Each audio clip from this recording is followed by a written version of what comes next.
As you know, we are working with the Latvian authorities together with the IMF to try to develop the program that was initially agreed in December last year.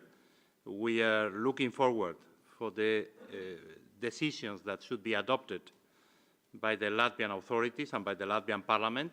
We are trying to support their efforts to overcome the very deep crisis that they are suffering, and we are ready to adopt the next installment of our financial support, provided that the reforms needed and the adjustment needed will be adopted by the government and by the Parliament in the coming weeks. Also, if you have discussed the remarks by... We cannot split the amount of the debt due to the crisis or due to other reasons.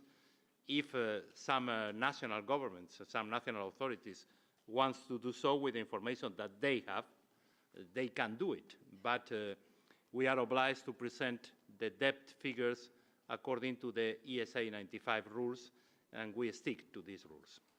Excessive deficit procedures tend to consider only nominal deficits, and in this sense, we can understand what Mrs. Lagarde said. But finally, it looks as if it's an explanation to the public opinion in our countries, which is the reason for the deficit in these years, in this year, especially in this year of such a deep economic crisis. So some of the deficit come from the automatic stabilizers, so some of the deficit has this reason. But we all have agreed that the Commissioner has to be the guardian of this stability and growth path, and then to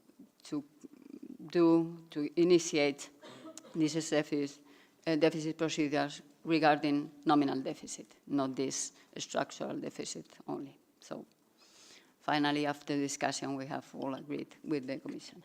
If that was being talked about and if there's a decision, if it's more clear now if you will stay on or not.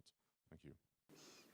Now, the government in Luxembourg is going to be discussed, and of course is going to be presented in the next few days.